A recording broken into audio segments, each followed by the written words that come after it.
新闻头起先赶紧来关心，昨台南市中西区一条建案边仔道路，敢若是因为施工规个落落去，破一坑足大坑，一台货车是落落去这个坑内底，而且现场有出动吊车要来吊这只货车，算嘛规个袂知倒向车路，好佳在是无造成人员伤亡。即马正五惠街往西门路的路仔口是已经恢复单向通行，台南市府嘛要来向建商追究责任。港地边一15公尺长、5公尺宽、3公尺深的大坑，今年嘛小货车就落落去，这大尾车无落过车主，想到至少1个月拢免做生意，实在被哭无目屎。很伤心的，怎么傻眼了而已？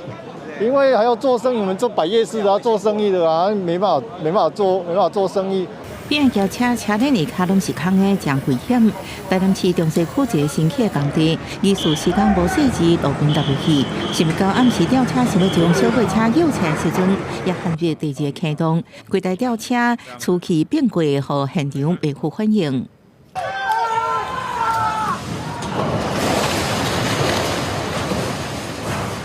吊车手去翻过西门路口，好佳在无逮到人，啊不过受惊附近住户只希望建商先暂时停工。我们现在就是整个手脚都是抖的，然后我回去还吐一次，然后我觉得说它现在地基不稳，然后又一直施工，我们现在很害怕。烦恼讲吼，厝边隔壁这个大楼是不是会影响，是不是搁继续搁帮？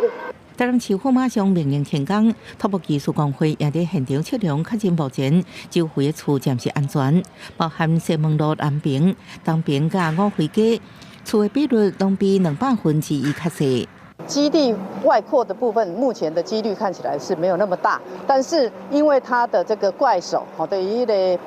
怪兽有倾斜倾倒的部分，可能它在基地内也还有一些部分的原因要来查明。放弃所在继续关张，至少严管310方的南马孔，建商态度低调，表示一个善后。